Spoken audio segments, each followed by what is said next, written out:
கர்த்தருக்கு மிகவும் பிரியமான தேவ ஜனங்களே, இந்த ஞாயிறு விருந்திற்காக இயேசு கிறிஸ்துவின் நாமத்தில் உங்களை அன்புடன் அழைக்கிறோம். என் வாழ்க்கையே வறண்டு போயிருக்குது. தேவன் ஏதாவது ஒரு அதிசயத்தை செய்தால் நலமா இருக்குமே என்று நினைக்கும் ஆத்மாவே, இன்று கர்த்தர் உங்களுக்கு சொல்லுவது மீகா 7:15. நீ எகிப்து தேசத்திலே புறப்பட்ட நாளில் நடந்தது போலவே உன்னை அதிசயங்களை காண பண்ணுவேன். நம்முடைய தேவனுக்கு அதிசயமானவர் என்று ஒரு பெயர் உண்டு. எகிப்து தேசத்திலிருந்து ஜனங்கள் கிளம்பி கானானுக்கு வரும் வரைக்கும் அநேக அற்புத அடையாளங்களை செய்தார். ஆனால் இந்த பகுதியில் விசேஷமாக அவங்க புறப்பட்ட நாளில் அந்த பர்டிகுலர் டே வரைக்கும் தேவன் செய்த 3 விதமான அதிசயங்களை பார்க்கலாங்க. முதலாவது அதிசயத்தின் பெயர் வாக்கு பண்ணப்பட்ட விடுதலை. யாருக்கு வாக்கு பண்ணியிருந்தார்? ஆபிரகாமுக்கு. 400 ஆண்டுகள் கழித்து உம்முடைய ஜனங்களை நான் விடுவிப்பேன் என்று சொல்லி, அப்பொழுது 400 ஆண்டுகள் அவர்கள் அடிமைத்தனத்தில் இருந்தார்கள். சாதாரணமான அடிமைத்தனம் அல்ல, தினம் தினம் செத்து செத்து பிழைக்க வேண்டிய அடிமைத்தனம்.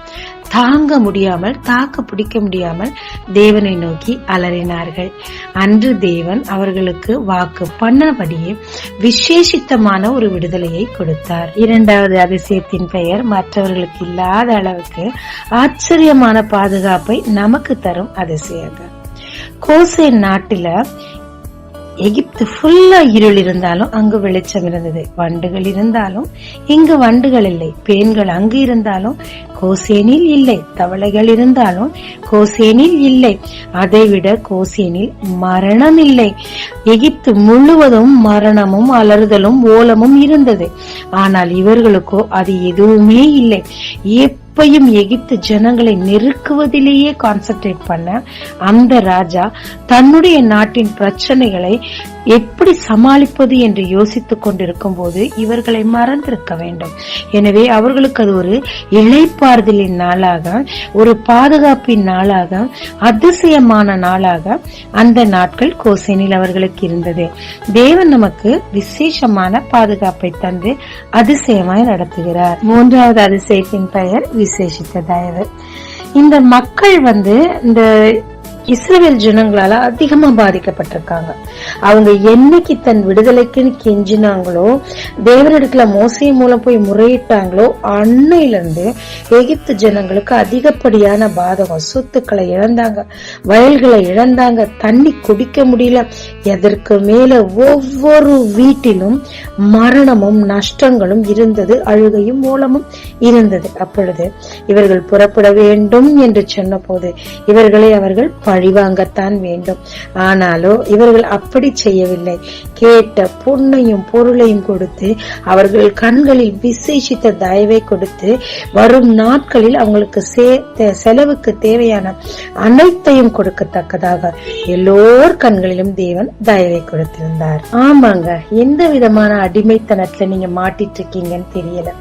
கடன் பிரச்சனையா, இல்லைன்னா உறவுகள்ல மேற்கொள்ள முடியாத ஒரு அடிமைத்தனமா?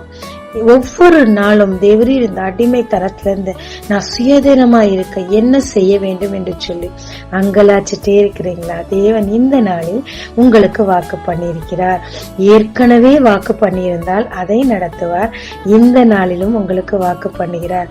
உங்களுடைய எல்லா விதமான அடிமைத்தனம், அது பாவமும் சாபமும் கடனோ பிரச்சனைகளோ எல்லாவற்றிலும் இருந்து தேவன் விடுதலை செய்து ஆச்சரியமான ஒரு அதிசயத்தை உங்களுக்கு செய்ய போகிறாருங்க.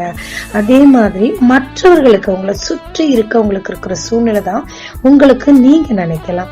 ஆனா அப்படி இல்லைங்க. நீங்க விசேஷமானவங்க, அவரால் அழைக்கப்பட்டவங்க, அவரால் தெரிந்தெடுக்கப்பட்டவங்க.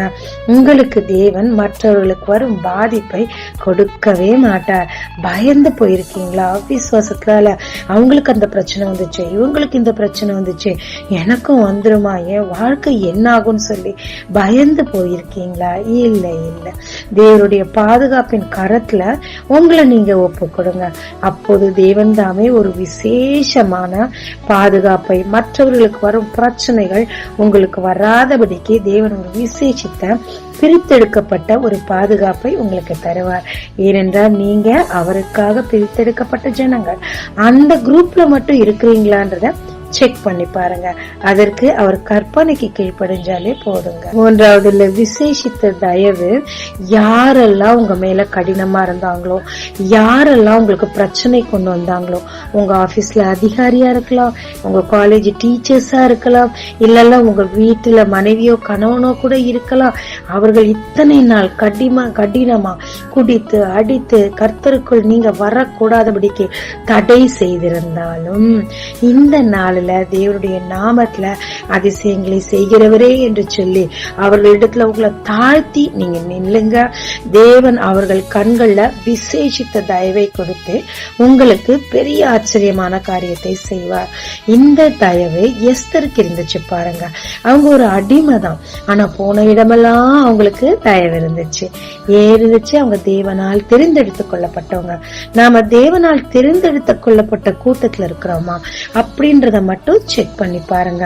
எஸ்தர் இருந்த நல்ல விசேஷமான காரியம், எல்லார்கிட்டையும் தாழ்மையா தயவோடு அன்போடு பணிவோடு தேவ பக்தியோடு எல்லாவற்றிற்கும் மாறாக அவங்க மூத்தவர் மொர்தெகாய் அவர் சொல்லுக்கு கீழ்ப்படிந்து தேவனுடைய ஜனங்கள் மேல் வைராகியமா இருந்து தன் ஜீவனை கொடுக்க கூட தயங்காமல் அவங்க இருந்த அந்த தைரியம், தேவ தயவு, மனித தயவு, ராஜாவிடத்தில் தயவு கிடைக்க காரியமா இருந்தது.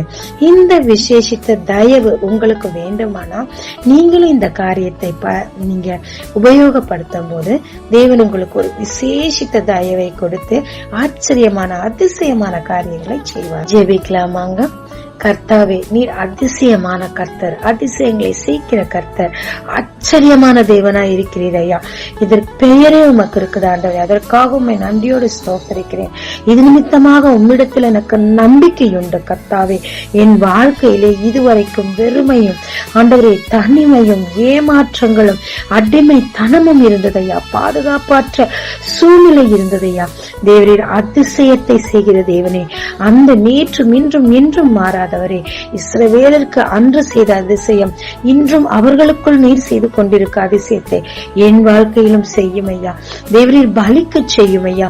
எனக்கு ஒரு விடுதலை வேண்டும், கெஞ்சி நிற்கிறேன். எத்தனையோ விஷயங்களை நான் வெளியே வரணும்னு நினைச்சாலும் என்னால வர முடியலப்பா. அடிமைத்தனத்துல காணப்படுறேன்ப்பா.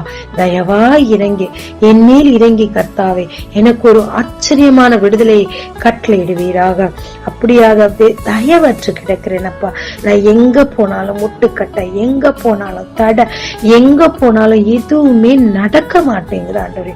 தயவு தாருமையா, தயவு தாரும். அவங்க கேட்டப்ப அவங்களுக்கு கிடைச்சிச்சு. நானும் ஆண்டவரே யாரிடம் போய் கேட்க வேண்டும், என்ன மாதிரி கேட்கணும்ன்ற ஞானத்தை தாங்கப்பா. எஸ்தருக்கு கொடுத்தது போல விசேஷித்த தயவை எல்லார் மூலம் எனக்கும் தாங்கப்பா. எனக்கு பாதுகாப்பற்று கிடக்கிறேனப்பா. எனக்கு எப்பொழுதும் ஒரு பயம் சூழ்ந்து கிடக்குதப்பா. ஒரு விசேஷித்த விதமான பாதுகாப்பு எனக்கு தாரமப்பா.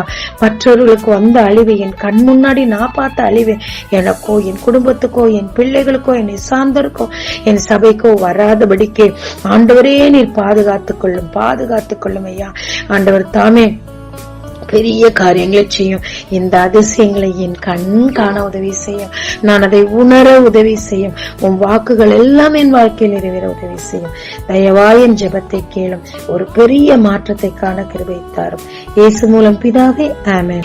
இயேசு கிறிஸ்துவின் நாமத்தில் இந்த நாளில் உங்களை ஆசீர்வதிக்கும் ஜீசஸ் விஷன்.